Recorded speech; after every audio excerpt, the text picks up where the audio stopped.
So this is how I like to store my shoe inventory for platforms like eBay, Mercari, Poshmark, Depop. It's all under a SKU system. So these will all be in SS1 and in SS2. So on this side of the unit, we have this rack here is going to be all men's shoes. So this is all men's, and then this is all women's. So for unisex shoes, because you do have a lot of companies that do have their men's and women's sizes on every shoe, such as Birkenstock.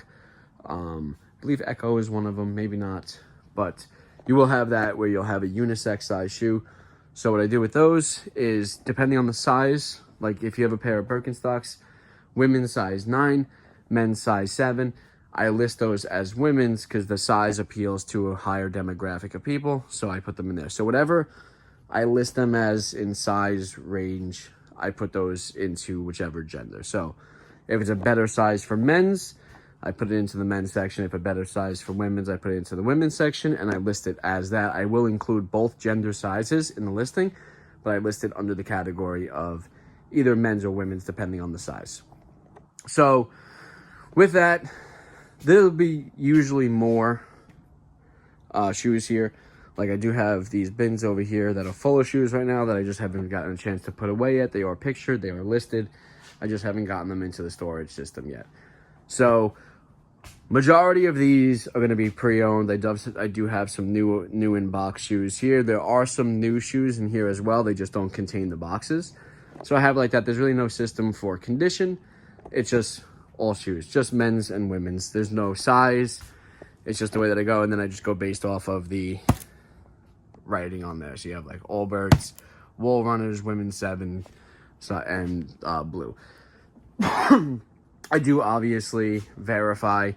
I cut open every box and I verify that they are the correct shoes that are going out, because sometimes you do have a very similar shoe in each. You do have a very similar shoe multiple times, so that does happen. So you gotta make sure you're sending out the right shoes, is what I'm trying to say.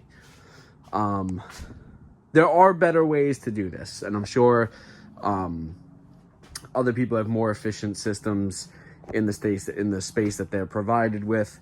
I have a 10 by 15 storage unit, so I have a pretty small space, especially because I have way more inventory than just shoes. So this spot can only be dedicated to shoes. So I'm sure people have more efficient systems, but this is the system that works for me. And it's very, very simple. It's just, men's and women's divided. That's it. Nothing too fancy about it. Like I said, I'm sure people have a much better system. They probably have everything road, SKU road. This could be X7, X6, and X5 maybe. And then you have X4, 3, 2, and 1.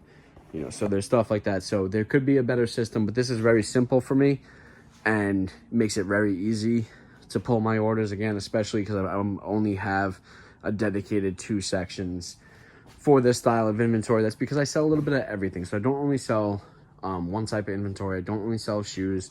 I do sell clothing. I sell toys, video games. Who the hell knows what I have at this point? But I do sell in a lot of categories.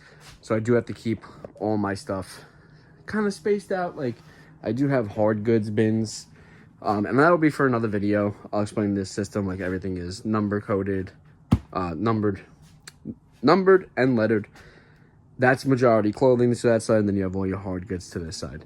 So, but just in the sense of shoes, I like to do the shelving unit, keep it basic, have your titles, just like that, right?